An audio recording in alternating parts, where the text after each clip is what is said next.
नमस्कार, अस्सलाम वालेकुम। गाजीपुर एक खोज चैनल से मैं अफसर हुसैन आपका खैर मकदम करता हूं।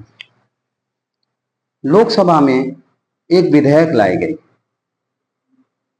2024 बैंकिंग एक बिल लाई गई जिसमें बताया जाता है कि उपभोक्ता यानी हम और आप जो खाता खोलते हैं उनके लिए बेनिफिट वाली यह बिल है।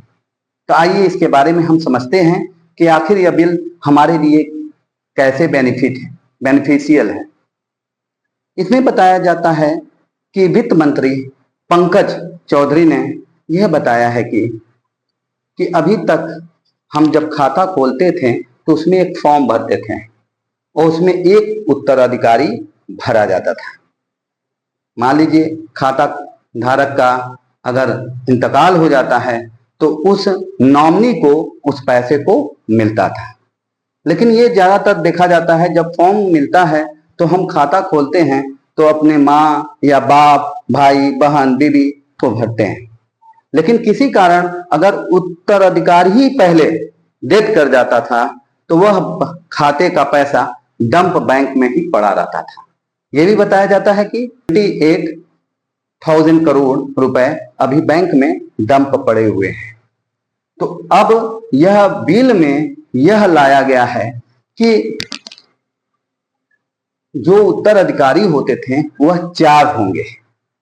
मान लीजिए अगर पहले का डेथ हो जाता है तो हम दूसरे वाले को देते थे। अगर दूसरे पहले और दूसरे दोनों का डेथ हो जाता है तो तीसरे वाले उत्तराधिकारी को सारे पैसे मिलेंगे।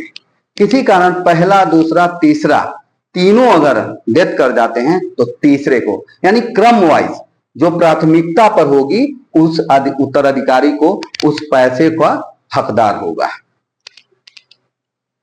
अब ये बात आती है कि अगर तीनों का डेथ हो गया है तो चौथे को कैसे मिलेगा। उसके सारे प्रमाण पत्र आपको जमा करने होंगे, यानी कागजात इकट्ठा करना पड़ेगी या आपको इतनी मशक्कत करनी पड़ेगी, तब आपको यह पैसा मिलेगा। तो ये तो अच्छी बात है कि अभी तक एक होते थे, परिवार में 4 से ज्यादा नहीं होंगे और ये भी नहीं जरूरी है कि चारों के चारों का डेथ हो जाए। तो ये अच्छा है कि हमारे पैसे मिलने में अब आसानी होगी। साथ ही साथ आईडीबीआई और इसके साथ और 2 बैंक निजीकरण पर हो जाएगी। है कि ये बातें आपको समझ में आई होगी कि अब हमारे पैसे बैंक में फंसे नहीं रहेंगे। तो आपको वीडियो कैसे लगी? उम्मीद करते हैं कि आपको अच्छी लगी होगी। लाइक और शेयर करना ना भूलें। साथ ही साथ वीडियो को अधिक से अधिक शेयर